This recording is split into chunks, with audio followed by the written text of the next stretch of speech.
Opposite থেকে গুচের দিক থেকে একটা বুলেট বা রেপারে এন্ট্রি রেপার back to back damage group provide করে ফেলবে। পরবর্তী শট রেপারে দিয়ে কানেক্ট হবে কিনা, লাস্ট শট কানেক্ট করে ফেলা হচ্ছে, পুরো টিমটাকে করে ফেলা হলো টোটালি শাট ডাউন। লাস্ট মতো একটা ব্যাটল 4 ভার্সেস 3 একটা সিনারিও, সাইলেন্ট আর একটা বইয়ের দ্বার প্রান্তে দাঁড়িয়ে রয়েছে। ফ্লেকি নকটা বের করে ফেলো, অলরেডি 2 ভার্সেস 3 একটা সিনারিও ক্রিয়েট হয়ে গেছে। রায়হান এগিয়ে যাচ্ছে একটা বুলেট, রায়হান নিজেও knockdown, Ultron solo survivor. Oh my god, Flaky last shot connect করে ফেলবে কিনা, 2 ভার্সেস 1 একটা সিনারিও ক্রিয়েট হয়ে গেছে। ফ্লেকির দিক থেকে ব্যাক টু ব্যাক ড্যামেজ হবে, আলট্রনের শট কানেক্ট হলো না, আলট্রন এগিয়ে যাবে, স্নাইপার শট কানেক্ট করে একদম প্রপার সুযোগটা রয়েছে তার কাছে।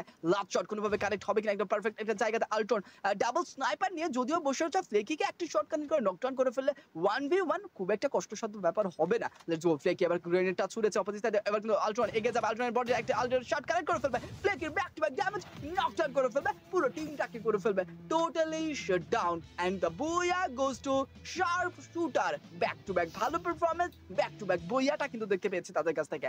Congratulation Sharp Shooter, congratulation for the booyah. আসলে এটা মারাত্মক ছিল ভাই, একদম টোটালি মারাত্মক একটা পারফরমেন্স দেখতে পেয়েছে তাদের কাছ থেকে।